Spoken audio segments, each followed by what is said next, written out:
Welcome to the Pill Diaries, it's Craig. Today I'm going to speak about securing your shit. And what places will be the safest if and when there's a collapse. Right now I'm in Slovenia. I'm probably going to be here for a couple of months. I'm buying a place here because I got it for a good price, but in general I'd say to people, don't buy property at the moment, which sounds hypocritical. The reason I'm getting here is because it's the sort of place I can imagine. No one knows what's going to happen, but I can imagine that well, this is going to sound like I'm playing both sides of the coin here. Interest rates will either go skyrocketing up to price people out of the market who are already on the property ladder and do the same old trick the banksters always do to steal property, or they'll go to zero or negative interest rates, in which case the economy, the many facets of the economy will fail, and even though interest rates are low, no one will get given a mortgage. The interest rates will be low for the sole purpose of stopping governments from failing. It won't be to help you out. It won't be to give you a cheap mortgage. It'll just be to help the banksters, just like the bailout was. It wasn't to help us, it was to help the banks, right? This country and other countries that are moderately to fully self-sufficient, or aiming for that, will be the safest places to be. Simple as that. Because the thing that's going to save countries from the negative effects of globalism, which was not put in place to free you or I, it was put in place to help corporations. Multiculturalism wasn't brought in to stop racism. It was brought in, it was basically a selling point for globalization, and also destruction of culture and moral fabric of society. So places that have, whether you're in a country that has, I'm not religious myself, but if you're in a country that actually has a high level of religion, depends the kind of society is. If it's kind of fascist society, it's not going to help you. But if it's got democracy to a level that is possible in the world, which isn't very much, then it's probably going to be a lot safer country than a country that's got, let's say, I wouldn't say no religion, I'd say a country that has no culture or moral fabric. Those are the countries that are going to fall apart the quickest. Those countries that are racing to have debauchery in the streets, that sort of stuff, just for quite obvious reasons I could get into. If you want to comment, I can answer the reasons why, but I think it's quite obvious. So when things go tits up, one of the first things that gets affected, especially with a currency war, which we're going through right now, are prices, right? And if you price the average Joe Blogs out of buying stuff, what ends up happening on a macro scale is that a country has to become insular. If their money has no purchasing power, well, then they need to start a kind of an insular economy with their own country, using their own currency, that kind of thing. Slovenia is kind of that situation, but of course it doesn't have control of its money because it's in the EU. But what it does have, and what every country has, is the ability to go to, when things go really bad, to move to barter. Now the countries that will be affected worse, of course, will be countries that have high earnings and low moral fiber. And the reason is because they don't mind stealing. When times get bad, they have a very low threshold to making their problems someone else's problems. So places like Australia, for example, quite bad. Living standard high, wages quite high, expectations high, and when you take those expectations away from people, instead of just going through it the hard way, they will throw the toys out the pram and make it your problem, i.e. burglaries, robberies, that kind of thing, right? And people always think Eastern Bloc countries, you know, Russian mafia, Bulgarian mafia, that kind of thing. Yeah, of course they exist, but you've got gangs in every country. And those gangs that you have, when they get poor in places like Australia, or places like, even to a degree, Germany, although I think Germany, despite the fact that the Deutsche Bank's going to fail, I think their society will survive because of the moral fiber aspect. So it's that balancing act, looking between those things, right? You look around you and you think, well, what does the infrastructure look like? Could it handle 10 years with no, what they call sweating the assets, right?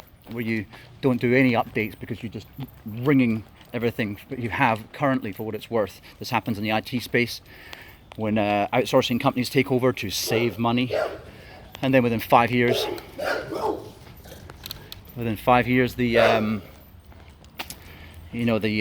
system starts to shit itself. The data center's falling apart because they haven't invested any money, right? Sweating the assets.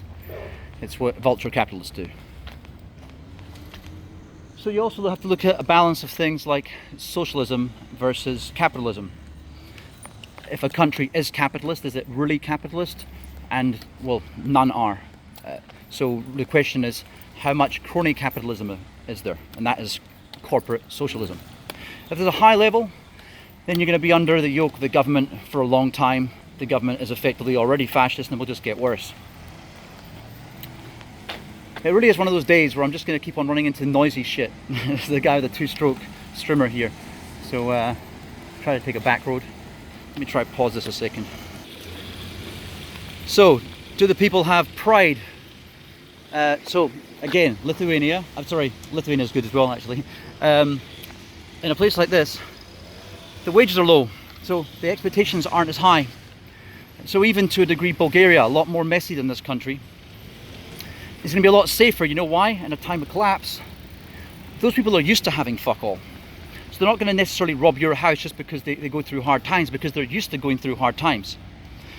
Other countries where they're not used to going through hard times, they'll make it your problem that they're going through a hard time. Or well, you'll see, look what's going on in America right now. Endless wars costing tens of trillions have resulted in America having a record debt that it cannot possibly pay back. Therefore, it's an insolvent bankrupt. But because we have corrupt ratings agencies, the world will never, the unwoke world will never realize that, right? So they carry on kicking the can down the road and everyone believes the lie, right? It can't go on forever. And when you end up getting proper meltdown, those people are so used to living beyond their means. So even despite the good wages, most people in America live, like in people in the UK, live in debt constantly. Even when they claw themselves out of debt, they're so used to being in it, they'll claw themselves back in it again.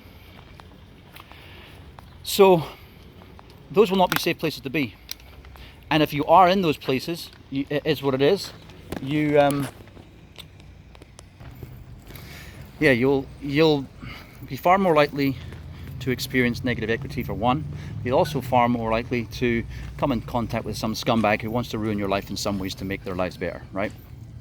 Because they're just not used to it. And over time, they've basically become selfish creatures. Take away the moral aspect. Let's say, for example, you have a morality rating from 1 to 10 of only 3, then you're probably living in a place that's not going to be too safe. That's the one. So these are the simple things you can look out for. Am I leading myself down a dead end? All right. So I would say in Europe, safe countries, well, say unsafe countries, if you live in the cities especially, would be France, potentially Italy, mainland Spain, not the islands. Places that rely on tourism will still tick over and do okay. 2 reasons why. Take the island of Mallorca, for example, where I also stay.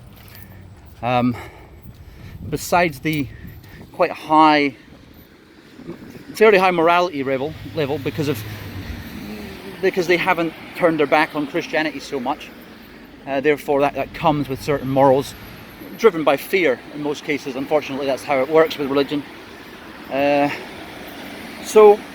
those places, they will still take over with some tourism, because you end up having people who are, when the prices come down, will gravitate back there. We all know how some countries the tourism picks up only because other countries in the region have got so expensive. So let's say Vietnam and Thailand, right? Thailand got more and more expensive. They're starting to destroy their ecology, because they're just getting, what's the word? They've just got blinkers on when it comes to business. Oh, bring in money, money, money, money, money. You know, you can't buy those coral reefs back again. So once the prices go to zero, things recover, if they can. Then the areas, let's take Mallorca again, all those beautiful buildings there from the Moorish times. People think, well, I can afford to do that now, rather than going to Tenerife or whatever the hell it is. So the tourism may keep them alive, just it will stop them sinking all the way down. Plus, they're so used to having tourism that, you know, when people are on holiday, they're having kind of the time of their life. Sometimes it's the holiday of their life. So people are at their best, right?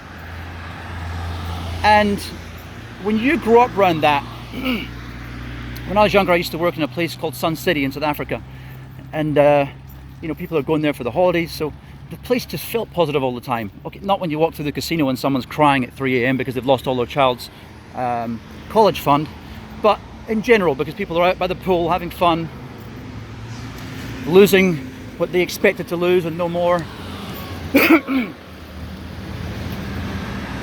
But that's in a country that has lots of haves and have-nots and resentment, which is another thing I'm going to get to, is the wealth disparity. It's another factor of how safe a country will be. When you have wealth disparity like you have, let's say, in India, it's not so bad, because it should be bad, because you should end up in a situation where the poor look at the rich and go, we haven't got that. Like in the UK, for example, there's very high wealth disparity. Same in the USA. But the reason is because the people in the lower rungs are so preoccupied of just getting by. Whereas in countries that have a high wealth disparity and easy access to media, and let's say truth movements are very high, that's where you'll get big kickbacks. So the places that I think will be up and coming will be places like Estonia. So there's some places that will be okay to live in the future that people are kind of scared of now. Let's say Belarus, for example, might be a longer way off. But the places like, as I mentioned before, France, the UK, or as I call it, Great Shittin', are so socially engineered and have lost so many, let's say, moral fiber points, national moral fiber points, will be the scary country to live in. A safe haven people have thought of for years is New Zealand. I don't agree. I've spent 15 years of my life living in New Zealand, and there's social issues there that I think the government actually created. For example, like in Australia, but similar, different in Australia. So Australia, they completely raped and pillaged from the Aboriginals, and gave them very little in return. Effectively, you can just say, well, you know, teach, you were conquered, right? Well, the Maoris were effectively conquered in New Zealand, and prior to being conquered, had almost entirely eaten a race of people called the Moriori, which they will argue are the same people, but no, they're not. They arrived another 300 years before the Maori. So what they end up doing, I've got, to be honest with you, most of my friends in this world, if you count them all up, most are Maori, because I've lived in New Zealand a long time and I kind of got on better with them. But it doesn't stop me seeing the reality of the situation. Maoris are given things like grants, for example. Now you can say, well, of course they're given it because it was their land. But if you really want to make one culture, Just like in South Africa, you don't solve apartheid by making apartheid, and that's what they've done in South Africa, for example, which is why it's going to be a meltdown, because it also has the wealth disparity problem, and it has great levels of corruption and greed. And many of the people there, of all colours, are used to having good lives. If you take that away from them, you know, you fuck with a successful man's income, he can't go back to being just a normal Joe Schmo. Look, for example, the case with Epstein, who most likely got murdered, but let's pretend he committed suicide. Some of the arguments by propaganda channels like MSNBC and CNN have said, "Oh, you can't. A guy like that, you know, he doesn't even wear a shirt twice. You know, he can't handle prison because he's used to a good life." Newsflash: no one likes prison. And this is the thing we've got in this world, like, oh, we can't let the rich person become poor. We're going to make the person who's already been poor continue to be poor. And you know why that is? Because it's actually true when it comes to stability. Because you can maintain stability giving people who've had a shit life the prospect of an endless shit life. But when you take money off people who've had it before, that's when you get people who are prepared to go above and beyond. You know, if you look at a lot of these terrorists all around the world, whether it be the government terrorists or whether it be the terrorists from ISIS or whatever else, you'll notice one thing. Unless it's someone who got done with a suicide vest taking out 3 people, well, you know, he might be a nobody. But when it's someone who, look at this beautiful, beautiful country. This is the city of Maribor, northeast of Slovenia. Well tended, and guess what? An income of around about 10,000 euros a year, which tells you they're used to not having a lot, but look how their country looks. Almost everyone I meet talk about the corruption here. And yet, they don't realise that even though in the corruption index, the UK and the US are not as high, they have the highest corruption in the world. Because they can manage to take billions and billions and billions of dollars, not a few million like the scammers do here, the government scammers that is, or the friends of the government.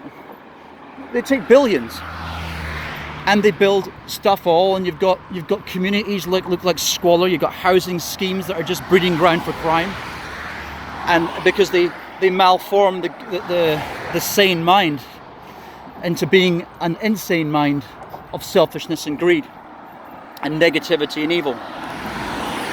Anyway, these terrorists tend to be, now by the way, just using these words gets the channel again no recognition, because their search algorithms are just insane. You can literally say certain words and that's the word detected, right? Make sure that doesn't go in front of anyone's face. This is why this new channel doesn't get any uptake unless I introduce someone to it. Anyway, those people generally, like Muhammad Atta and stuff, they had good lives. It takes people with a little bit of intellect and who have actually seen good things and actually experienced a bit of life to get to the stage where they become disillusioned with it and then become the people who do the big jobs, you know what I mean? So if you do that en masse and you get those sort of people rallying together, that's when you get issues. And this is why I say that countries like the UK and France are going to be fucked, unfortunately. And if you are in those countries, the way you can mitigate against the risk, the high probability risk of that happening, is to move out of the cities. If you look at the Ring Road in London, for example, the M25, or the other one further in, I can't remember the name of it, those can be used by the military to cordon off whole segments of the city, to channel everyone into their areas, while they're, to quote Jello Biafra, your neighborhood watch officers will be by to collect urine samples in the morning. You know, this is the kind of world that can be created if we don't watch ourselves. Well, we haven't watched ourselves, so You know that the horse is already bolted there. I'm gonna cross the road here. Come on, wee man.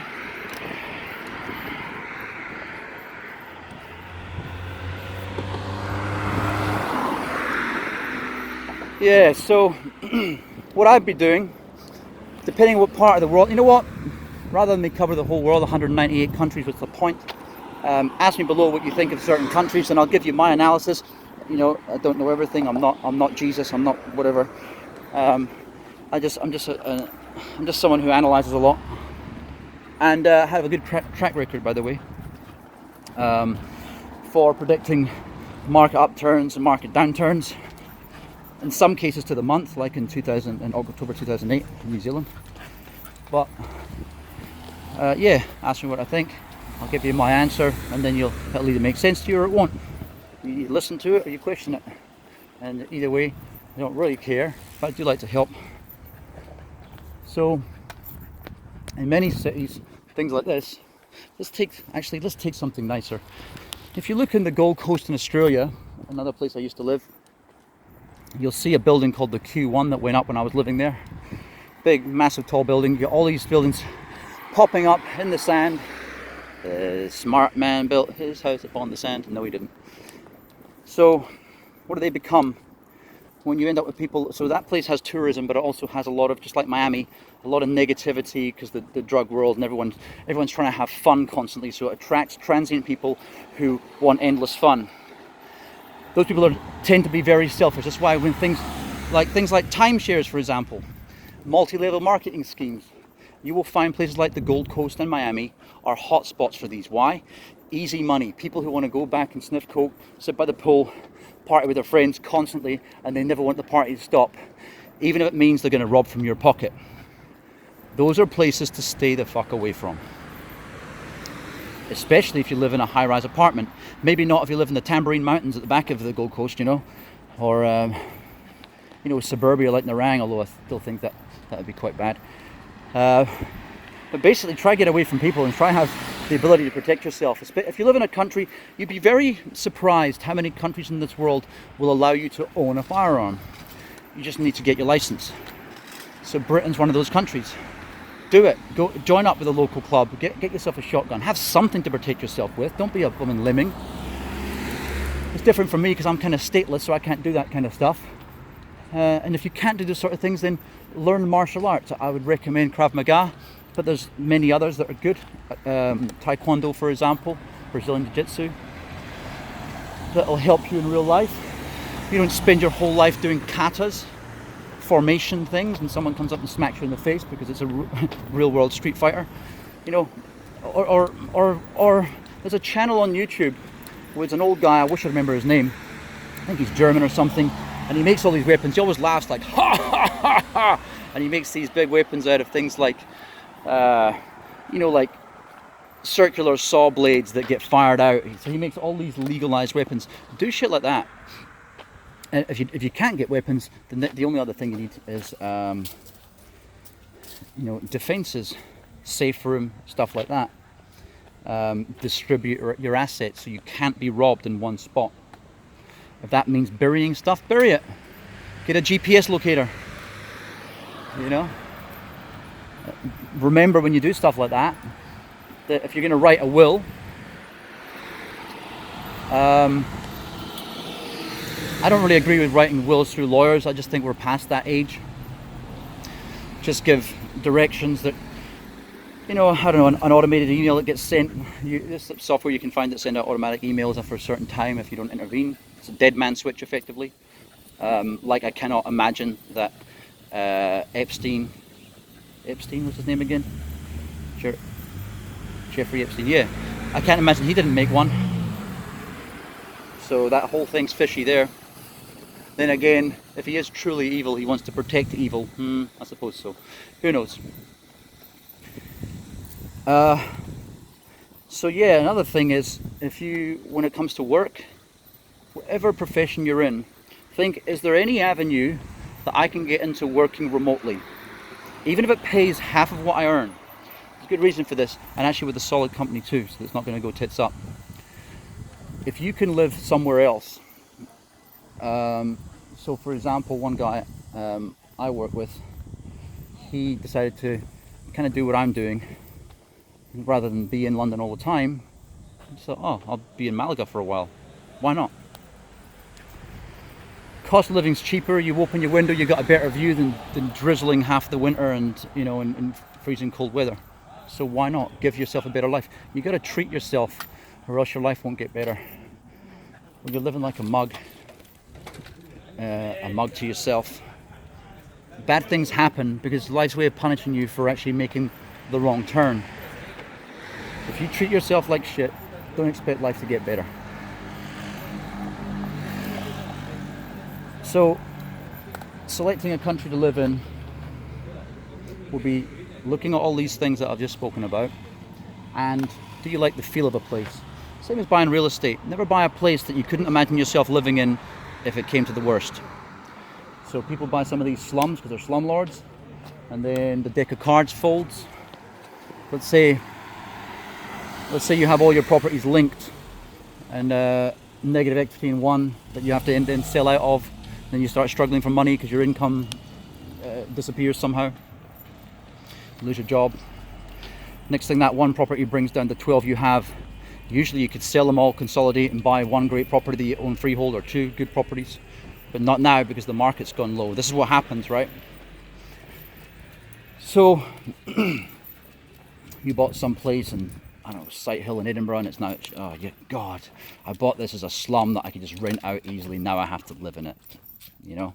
So that's the sort of thing you need to think about when doing real estate investment. Look at this. What a gorgeous country, eh?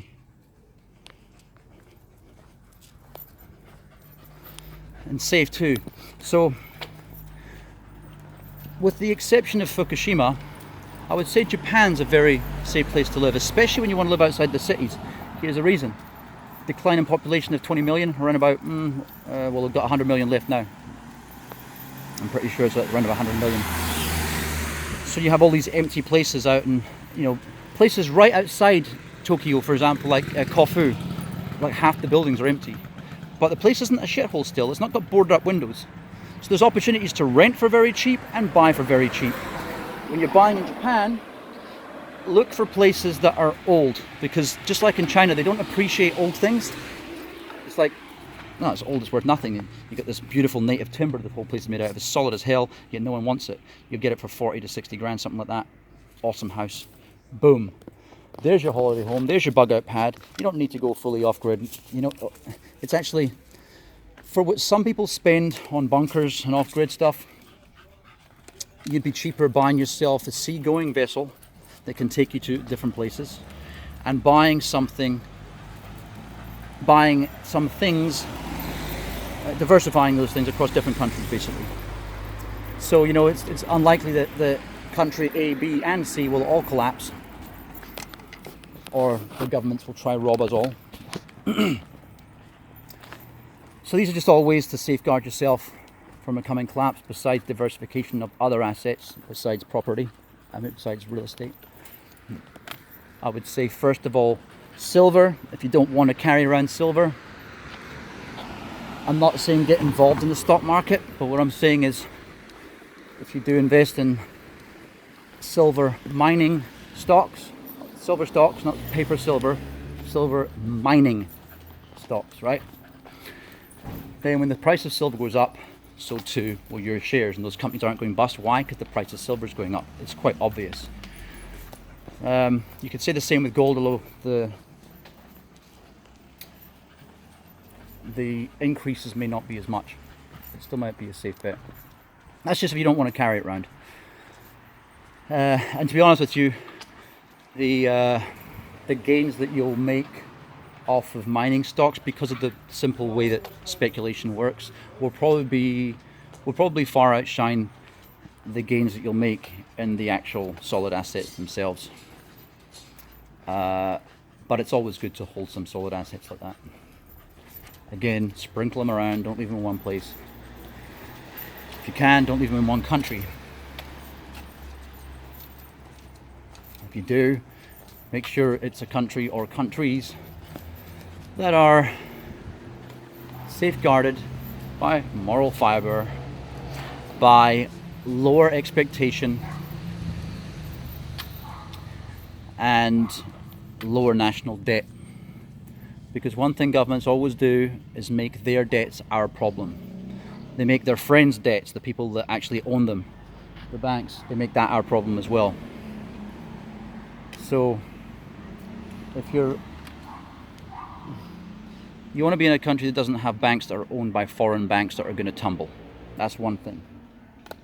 So you saw years ago you had also that have intertwined assets. So in New Zealand and Australia they had a lot of issues with these finance companies. Some of them were owned, like Western Bay Finance in New Zealand, for example. I think that's a New Zealand owned company. But they have this kind of incestuous relationship with other Western institutes, and it brings them down as well. They invest in the same kind of things, therefore, boom, they tumble. When these banks go down, the Bear Stearns, for example, when they own other banks, like for example, you'll see the Bank of Scotland logo. It says cross, like this, with dot, dot, dot, dot, right? You'll see that symbol. You'll see the Clydesdale Bank symbol, another Scottish bank. You'll see the Royal Bank of Scotland symbol. At least two of those banks are pretty much evil banksters, right, from my country. You go around the world and you will see those logos in no end of banks. Same as Lloyd's of London. They underwrite, they own, insurance companies underwrite other insurance companies. So they're all linked. When things go tits up, they're all in the same set of dominoes, you know what I mean? So if you're in a country, this country's actually got a lot of nationalized banks. Low debt, nationalized banks, you're safer keeping your money in than you are in a massive bank, because we know that no matter how big the bank is, same as cryptocurrency exchanges, no matter how big a crypto exchange is, look at Gox, look at the recent stuff with Binance that makes me feel a little bit shaky about that. You can't trust anyone. That's why crypto's about not having to trust anyone. It's trustless. You trust math, that's it. But when you're trusting any banks, doesn't matter how big it is, you're gonna get rinsed. Anyway, I think I'm gonna leave it there. I think I've covered enough on that topic. Have a good day. Oh, this is one of the countries that I think is going to be A-okay. I actually think places like Serbia will be good too. Yeah, oh, they had a war a while ago. Yeah, I know they had ethnic cleansing. A lot of that stuff's sorted out now, by default, unfortunately. That's just the way things go. I found it to be a very communal, happy country. People are very helpful, just like here. Not like you get in Bali, where everyone's kind of smiling in your face and stabbing in your back at the same time. Although they're quite honest out there, at least in some ways. But you know, it's you get people who genuinely like you as foreigners, and people who just kind of smile at you because you've got tourist dollars in your pocket. Just remember that one as well. What does this person want from me? Or what does this people want from me? What does this country want from me? And then you'll probably recognize where you're getting some signs for high morality and a few other things, or seemingly high morality, and you've still taken a wrong turn. There's so many different things to analyze. Ask me questions if you have any. Cheers.